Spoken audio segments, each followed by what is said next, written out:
হাওয়া, এই ফ্যান চালালাম প্রথম, এত জোরে হাওয়া, মানে বড় পাখাটা যে মানে আমার শাড়ির আঁচল আমি সামলাতে পারছি না, যে আঁচল ফাঁচল সব উড়ে যাচ্ছে, জানো তো। হ্যালো বন্ধুরা, ওয়েলকাম টু মাই চ্যানেল। তোমরা সবাই কেমন আছো? আশা করি তোমরা সবাই খুব ভালো আছো। Good morning, have a nice day. এই আমি চলে এসেছি আজকে সিল্কের শাড়ি পরতে। সিল্কের শাড়ি দেখো আমি কিভাবে পরি, আজকে তোমাদের সেই জিনিসটাই আজকে তোমাদের কাছে তুলে ধরবো, যে সিল্কের শাড়ি কিভাবে পরা হয়। তো সিল্ক শাড়ি পরতে ভীষণ কষ্ট হয়, খুব স্লিপ কাটে, পরা যায় না, গুটিয়ে যায় বা পড়ে যায়, হয় না। যার জন্য এটাকে খুব সহজ পদ্ধতিতে আমি পরে নিয়েছি। প্রথমে সায়া পেটিকোট পরে নিয়েছি, তারপর শাড়িটাকে চারিদিক দিয়ে ভালো করে গুজে নিয়েছি। বেশ টাইট করে পেটিকোটটা আটকে নেবে, আটকে নিয়ে শাড়িটাকে চারিদিক দিয়ে গুজে নেবে, গুজে নিয়ে তারপর আস্তে আস্তে করে আঁচলটাকে ভাঁজ করে কাঁধে নিয়ে নিয়েছি। তারপর কুচিটাকে সমান করে নিচ্ছি, সমান করে নিয়ে ভালো করে কুচি করে নিয়ে সেটাকে পাটে পাটে ধরে নিচ্ছি। ধরে নিয়ে সেটাকে এবার গুজে নেব। খুব স্লিপ কাটছে, ধরা যাচ্ছে না। আর সিল্কের শাড়িটা দেখছোই ভীষণ পাতলা আর দারুণ, কি সুন্দর কালারটা, ওর মধ্যে বেশ ফুলের কি সুন্দর ছাপা দেওয়া রয়েছে, তার সাথে ম্যাচিংয়ের আমার এই ব্লাউজ দারুণ ম্যাচিং হয়েছে। তো এই সাইডে এক্সেসটা যেটা বেরিয়েছিল সেটাকেও ভালো করে গুজে নিচ্ছি।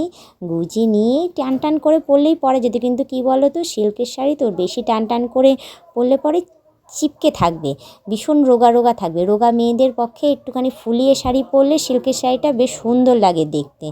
আর যারা একটু হেলদি রয়েছে তাদের তো কথাই আলাদা, তাদের তো আর সেরকম ফুলিয়ে না পরলেও চলবে, কারণ তারা যদি ফুলিয়ে পরে শাড়ি তাহলে আরও বেশি ফ্যাটি লাগবে সিল্কের শাড়িতে। তো সেভাবেই যারা ফ্যাটি মানুষ তারা সিল্কের শাড়ি একটু টেনে টেনে পরতে পারো, তাহলে সুন্দর লাগবে তাদেরকে দেখতে। আর যারা রোগা পাতলা রয়েছে তারা সিল্কের শাড়িটা একটু ফুলিয়ে পরলে তাদেরকে বেশ সুন্দর লাগবে, বেশ ভরা সরা লাগবে, বেশ সুন্দর। তো আঁচলটা দেখছো আমি এক প্রিন্ট করে নিচ্ছি, এক প্রিন্ট করে সেফটি প্রিন্টটা আনতে একদম ভুলে গেছি। তো যাই হোক, আমি একটু আমার ব্লাউজটা যেহেতু টাইট, ওটার মধ্যে একটুখানি গুজে নিই, টান টান করে নিচ্ছি। যেহেতু আমি সিল্কের শাড়িটা পরছি তো তোমরাও তাই করতে পারো, কোনো অসুবিধা নেই।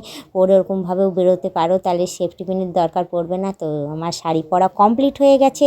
এবার আমি চুলটা একটুখানি খুলে নিচ্ছি। দেখছো আমি সেরকম খুব একটা আমি সাজিনি, হালকার মধ্যে সেজেছি, যেহেতু শাড়িটা হালকা কালার সেহেতু আমার শ্বাসটাও একটু হালকা দিয়েছি, চুলটাও একটুখানি সেরে নিচ্ছি, বেশ সুন্দর লাগছে। আর বেশ কোথাও যদি এই গরমের সময় বিশেষ করে কোথাও যদি বাইরে বেরোতে হয়, এরকমই হালকা মেকআপ আর হালকা শাড়ি পরে বেরোলে গরমটাও কম লাগবে। তো আমি বেশ সুন্দরভাবে সেজে নিচ্ছি। আমাকে কেমন লাগছে তোমরা অতি অবশ্যই আমাকে কমেন্টে জানিও। তো আজকের মতো এতটাই থাক, আবার অন্যদিন অন্য কোনো সময় ব্লগ ভিডিও নিয়ে তোমাদের কাছে হাজির হয়ে যাব। তো আমার একটু গরম লেগে গেছে, দেখি ছাদের ঘরে যখন এসছি একটু ফ্যানটা চালাতে পারি নাকি, ফ্যানটা চালিয়ে একটুখানি হাওয়া খেয়ে নিই, একটু বিশ্রাম করে তারপর একেবারে নিচে চলে যাব। তো আপাতত আমি একটুখানি দেখি চেষ্টা করে ফ্যানটা চালিয়ে নেওয়ার, গরমের প্রথম সময় আমি ফ্যানটা চালাবো, দেখি চলে কি না। তো আমি একটু হাওয়া খেয়ে নিই। একটুখানি যে বসবো, আমি বসে যে আঁচলটা ঠিক করবো, আমি আঁচলটা কিছুতেই আনতে পারছি না। দেখো গরমের প্রথম আমার বড় স্ট্যান্ড ফ্যানের হাওয়া সব উড়ে যাচ্ছে গো।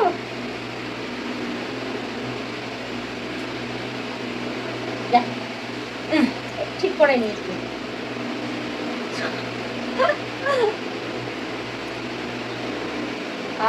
কি আরাম ফ্যান বলে কথা, ভালোই হবে।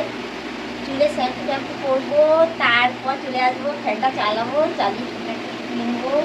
দারুণ জোর হাওয়া, শুনতেই পাচ্ছ ফ্যানের আওয়াজ কতটা জোরে। তোমরা আমার ভয়েসটা শুনতে পাচ্ছ কিনা জানি না, কিন্তু ফ্যানের আওয়াজটা তোমরা শুনতে পাচ্ছ এইটুখানি আমি বুঝতে পারছি, কারণ এত জোরে হাওয়া দিচ্ছে। যাই হোক, গরমের সময় এত স্পিডের হাওয়া, কি আরাম, দারুণ লাগে। ঘেমে যাচ্ছিলাম এতক্ষণ, আমি পুরো ঘেমে ভিজে গেছিলাম। তো আমি বললাম তোমার দাদাকে একটু ফ্যানটা চালিয়ে দাও, একটু হাওয়া কিনি। ব্যাস ফ্যানটা চালিয়ে দিল, একটু শুয়ে পড়ি।